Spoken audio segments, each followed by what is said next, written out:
ಮನುಷ್ಯ ಜನ್ಮದಲ್ಲಿ ಜಾತಿ ಎಂಬ ಜಗಳುಗಳ ಹೆಂಗ ಸೃಷ್ಟಿ ಅಕ್ಕವ ಇದನ್ನೆಲ್ಲ ನೋಡಿ ಯಾಕೋ ಇವತ್ತು ನನ್ನ ಮನಸ್ಸಿಗೆ ಬ್ಯಾಸರಾಗಿ ಈ ಮಂಗ್ಯಾಪ ಮನಸ್ಸಕ್ಕ ಶಂಕರಿ ಎಂಬ ಹೆಂಡ ಕುಡಿಸ್ಬೇಕನ್ನೋ ಆಸೆಯಾಗಿದೆ. ಅರಿವೆಯಲ್ಲಿ ತುಂಬಿದ ಸರಾಯನ್ನು ತತ್ರಾಣಿಯಲ್ಲಿ ಹುಟ್ಟು ತೊರಗು ಇದಕ್ಕೆ ಮಂಗ್ಯ ಎಂಬ ಮನಸ್ಸಿಗೆ ಹೆಂಡ ಕುಡಿಸ್ಬೇಕಾಗೈತಿ ಇವತ್ತು. ಹೋಗು ಆಯ್ತು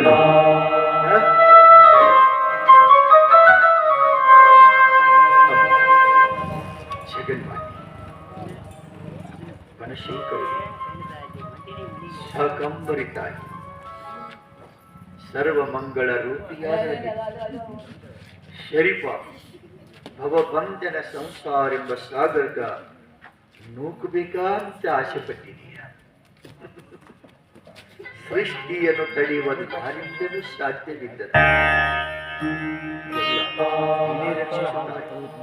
ಓಂ ಶಕ್ತಿಯ ನಮಃ.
ತುಂಬಿಕೊಂಡು ಬರೋ ಹೋಗಿಂದ ತಂದೆ ಈಗಾಗಲೇ ಮಠದಲ್ಲಿರುವ ಸುರಾಯಣ ಶಂಕರಿ ಖಾಲಿಯಾಗಿದೆ ತಂದೆ.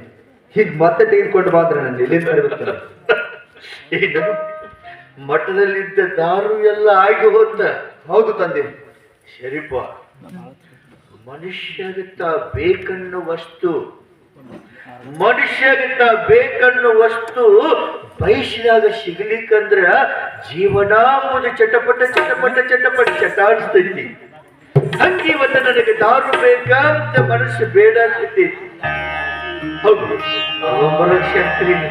ತಂದೆ, ಇದುವರೆಗೆ ಯಾರ ಮನೆ ಮುಂದೆ ನನಗೆ ದೈ ಭಿಕ್ಷಾಂಬಿ ಅಂತ ನಿಲ್ಲ ಕೈ ಒಡ್ಡಿ ನಿಲ್ಲ ಹಚ್ಚಿಲ್ಲ.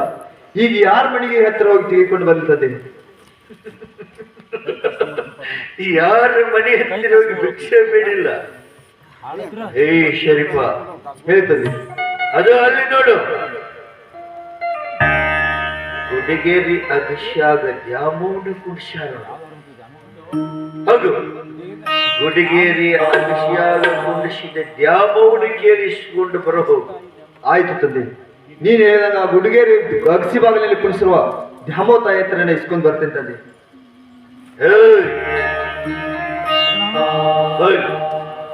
ಏನಾಯ್ತದೆ? ಆಶೆಗೆ ಬಿದ್ದ ಮನುಷ್ಯರಲ್ಲಿ ಕೈ ಒಡ್ಡಿ ತಂದು ನನಗೆ ಸರಾಯಿ ಕುಡಿಸಬಾರದು. ಆದಿಶಕ್ತಿ ದ್ಯಾಮವ್ವನ ಹಟ್ಟಕ್ಕೆ ಇಸ್ಕೊಂಡು ಬಂದು ನೀನು ಕುಡಿಸಬೇಕು. ಇಲ್ಲ ತಂದೆ, ನೀನ್ ಹೇಳಿದಾಗ ಇವತ್ತು ಆ ಗುಡಿಗೇರಿ ಅಗಸಿ ಬಾಗಿಲಲ್ಲಿ ಕುಣಿಸಿರುವ ದ್ಯಾಮೋ ತಾಯಿ ಹತ್ರ ಇಸ್ಕೊಂಡು ಬಂದು ನಿನಗೆ ಸರಾಯಿ ಹಣ್ಣು ಸಂಖ್ಯೆ ಕೊಡ್ತೀನಿ. ಅದನ್ನ ಬಿಟ್ಟು ಮಾಡೋರ ಹತ್ರ ಇಸ್ಕೊಂಡು ಬಂದ್ರೆ ನಿನಗೆ ಸಕ್ಕರೆ ಹಣ್ಣು ಸರಾಯಿ ಕುಡ್ಸಂಗಿಲ್ಲ ತಂದೆ.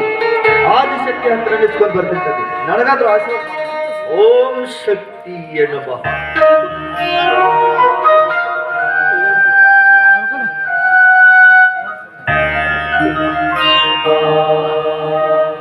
ದುರ್ಗಾ ಪರಮೇಶ್ವರಿ, ಇವತ್ತು ಲೋಕ ಕಲ್ಯಾಣಕ್ಕಾಗಿ ಮಹಾಮಾರಿ ಎಂಬ ಬ್ಯಾನಿ ಜಗತ್ತಿನಾಗ ಹಬ್ಬಿಬಿಟ್ಟೈತಿ. ಅದನ್ನೆಲ್ಲ ನುಂಗಬೇಕಂತ ಹೇಳಿ ದ್ಯಾಮವ್ವನ ಅವತಾರ ತೊಟ್ಟ ಗ್ರಾಮ ದೇವತೆಯಾಗಿ ಹುಡುಗೇರಿಗೆ ಬಂದು ಕುಂತಿ. ನಾ ಬಿಟ್ಟಿನ ನನ್ನ ಪ್ರಸಾದಿಕಾದ ಪುತ್ರ ಶರೀಫನನ್ನು ನಿನ್ನ ದರ್ಶನಕ್ಕಾಗಿ ಕಳಿಸಿದ್ದೆ. ನಿನ್ನ ದಿವ್ಯವಾದ ಮಂಗಳದ ರೂಪವನ್ನು ಅವನಿಗೆ ದರ್ಶನ ಕೊಟ್ಟು ಜನ್ಮ ಪಾವನ ಮಾಡಬೇಕು. ಜೈ ಜಗದೀಶ್ವರಿ.